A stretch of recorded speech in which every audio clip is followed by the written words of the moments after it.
welcome back to my channel. My name is Lindsay, and in today's video, I'm gonna walk you through all of the biggest interior design and home decor trends for 2021. Are you looking to refresh your space? We've all been spending more time than ever before at home, and that's making a lot of us rethink what we have been putting on our walls, the furniture we've selected. We're all looking for a little bit more coziness, functionality, and today I've got a whole bunch of interior design trends to inspire you. The first interior design style and huge trend that started gaining momentum at the end of 2020 is called cottagecore. You might have heard of it referred to as farmcore, cabincore, I think is another little offshoot of this interior design style. And this is really a romanticized version of that rural agriculture lifestyle. Now, you might already be living a little cottagecore lifestyle and not even know it. If you've been making your own candles, sourdough starter, or making your own lotion or other products around your space, harvesting plants or cuttings to create new plants, you are already there, and this might be the design style for you. Cottagecore is that romanticized version of rural life. It's thinking about the historical, agricultural, back to nature, back to a homespun way of living, worn in, comfortable, neutral tones, muted accent colors. You can even take this style into a more feminine zone with soft, muted floral prints of varying sizes, and even add a little interest through pattern play. Think woven baskets, think antique, think historical reference, something you might have found at the home of Laura Ingalls Wilder from the Little House on the Prairie series. Cottagecore is actually said to have originated with the aristocrats of France in the 1700s. Think Marie Antoinette trying to escape the formality of palace life at Versailles during that time when she'd had her young children. She really wanted to strip away some of the formality, have a little bit more autonomy, and definitely wanted to connect with a more rural culture. She romanticized this vision of people living in the French countryside on farms, milking cows, raising chickens, and she wanted exactly that. She had Versailles palace designers create an entire little village of buildings in this sort of cottagecore theme, and whenever I see cottagecore sprinkling all through social media, this is the connection I immediately make. If you are down with dried florals, picnicking during this time, soft neutral fabrics, linens, and natural fibers, this is all part of this cottagecore aesthetic. Think unfinished woods, splintering woods, things that don't have to be perfect, a mix of neutral tones with muted accent colors. This is a really cozy and comfortable vibe, a lived-in casual feeling that will make any home feel very approachable. The next big interior design style that I'd like to share for 2021 is Grandmillennial. This is the new moniker for the new version of traditional. And traditional is a design style that comes back every few years in a new sort of colorway or maybe with some new element added in. This new version is definitely kind of harkening back to items you might find in your grandmother's attic, beautiful floral prints, bold, interesting color selections, traditional lines, classic pieces of timeless furniture, but maybe reupholstered with contrast welting, playing with pattern, playing with bold, beautiful colors, as I mentioned, and just really giving it that traditional yet fresh feeling. A lot of young people are enjoying creating spaces that feel comfortable and lived in, having a little bit of a connection to maybe what their parents' homes felt like, that homey feeling, whatever that might mean for them. This is why this is sprouting up again. These are also pieces that you might already have in your home. A lot of different design houses are putting out traditional pieces with modern flair, and you can find them at every price point. Another place to grab some of these kinds of beautiful brass accessories and things that round out a traditional home is thrift shops and antique stores, vintage shops. You can really comb these places for those timeless pieces on a budget and layer in a little bit more traditional in your current space. This isn't necessarily the design style that I'll be pursuing in my home, but I can definitely appreciate how they're taking something that's classic, traditional style, always been around, and updating it for the current year with some new colors, new patterns, just a new way of seeing this style. The next one is probably the biggest trend that I'm seeing across social media and interior design blogs, and this one is Japandi. Japandi is the juxtaposition of Scandinavian functionality with Japanese Zen minimalism. It's the perfect blend of form and function. If you like a decluttered space, if you like a space that is functional with a lot of space for your mind to wander, think clean lines, bright spaces,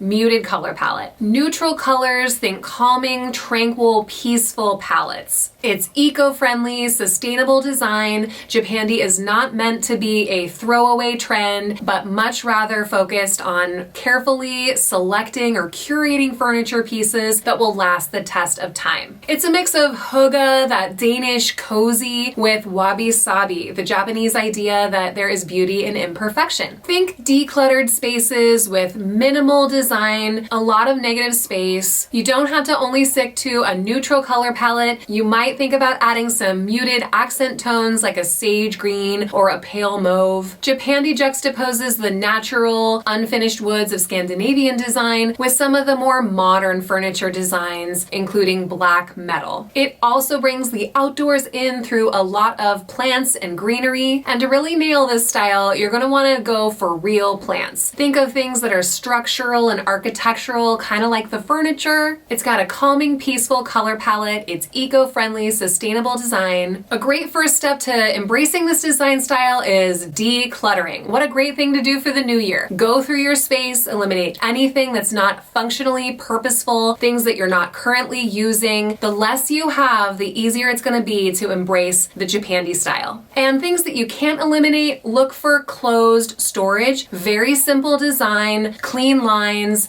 closed doors so you can tuck away anything that doesn't fit this aesthetic. When looking for furniture pieces or choosing accessories, think utilitarian, function, yet calming and soothing and minimalist. The next big design trend that I'm seeing everywhere for 2021 is definitely a reaction to everything that went down in 2020, and that is work from home showstoppers. Now, home offices have gone to a whole new level now that they are our full-time offices. Many of us have been working from home for 10 plus months at this point, and we're rethinking how functional and how beautiful and pleasing and aesthetic our home offices are. I know for myself, I've redesigned and redesigned my workspace many times, and I'm in the middle of planning yet another redesign to make it even more functional for the job that I'm doing from home. Think simple yet calming with some sort of visual interest that grabs your attention and just kind of makes you want to get to work every day. I added visual interest to my workspace with a beautiful piece of neutral textured art. I love that the lack of color gives a calming vibe while the texture still makes it visually interesting. Utilitarian workspace furniture does not have to be hideous. There are tons of companies who are answering the call and providing a ton of options that seamlessly integrate into many different decor aesthetics. I was on the hunt for an ergonomic, comfortable chair that I could sit in comfortably for very long work days teaching from home, yet something that would integrate into my mid-century modern boho aesthetic. And I scored. Sometimes you might just do some extra legwork, do some more searching, or even find a vintage piece online or in store to add a little bit more visual interest to your workspace. If you have a full room dedicated to your home office, you might have a little bit more option. But remember, if you're living in a small space, you can tuck a workspace into even a tiny corner with the right smart furniture. And there's a ton of options when it comes to lighting that also has USB ports in it to help you charge items and reduce the cord clutter around your home. There's electronic desks that with the push of a button raise and lower to give you options for standing or sitting during your workday. That's a recent addition that I've made to my space. It's a total game changer. I'm going to be reviewing the Flexi Spot raisable desk in an upcoming video when I refresh my home office workspace. Now, there's a lot of different things that you might need to keep in mind when you're redesigning your space. The first thing is that a lot of us, as we're working from home, are conducting business over video conferencing apps like Zoom and Microsoft Teams. One thing I'm seeing a huge trend of is room dividers. Now, there's a lot of different ways that you can do this. You can erect a DIY temporary wall structure. You can hang curtains from your ceiling to draw back and forth as you need to separate or integrate workspaces for multiple family members, or you can even shop stores like IKEA or even even thrift shops for traditional room dividers, like folding dividers or the kind that just stand like almost like cubicles, but a little bit more designed for the home setting. Another great way to divide up a workspace and create a lot of visual interest is to float bookcases in the middle of a room. If you have like an IKEA Kallax or other similar type of office furniture, then you can position that to separate your workspace from another part of your apartment or home. A bookcase can also make a beautiful zoom backdrop, especially if you take your time to aesthetically design all of the decor on the shelves, a mix of function of books, maybe some storage baskets to hide visual clutter. Looking for some interesting closed storage pieces will add a little bit more beauty and texture to your space while hiding all of that utilitarian office-y stuff that we don't want out for our eyes to get distracted. Whatever you end up doing in your home office, I hope you take a little bit of extra time, dig around Pinterest,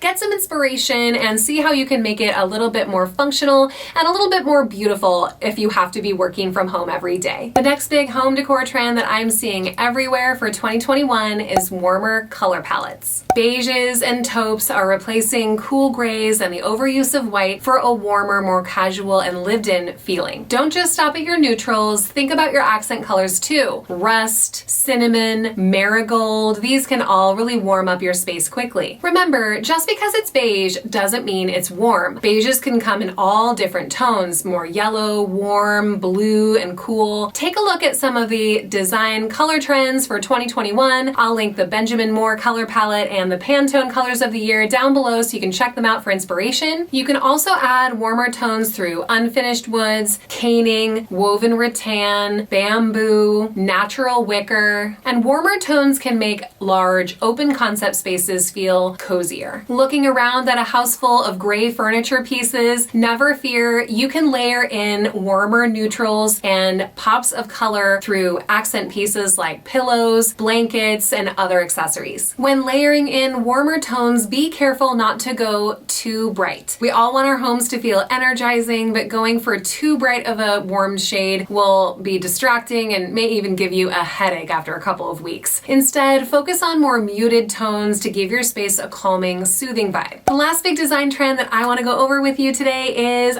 rounded edges. Originally popular during the mid-century modern era of the 1960s, rounded edges had a major resurgence in interior design in the 1980s. I really love the curved back sofas, the big, thick, chunky, round legs on pedestal bowls or side tables or even dining tables. It really feels modern, even though I can link it to many different eras in the past. Rounded edge furniture pieces and design can add softness to any space, and even though it might feel like it takes up more physical space in your home, it often makes traffic flow a lot easier since there's no hard edges or sharp corners to bump into. If you have a sectional or L-shaped sofa, for example, a round coffee table is always the best choice in my opinion because it's easy to get around and offers a lot of space in the corners where usually people are trying to sit. Rounded edge furniture can also fit seamlessly into any design style. Another way to embrace this round trend is through round top mirrors. Everybody's seen that beautiful Anthropologie mirror that pretty much every Instagram fashion blogger has on their wall. You can do that kind of more historical, French inspired with all the beautiful design work around the golden brass frame. If you want to go for a more modern or minimalist style, you can embrace this through a very skinny metal frame and the metal finish of your choice. Again, another mirror that's going to sit on your floor and lean against your wall. Round top mirrors, round accent tables, coffee tables, dining tables,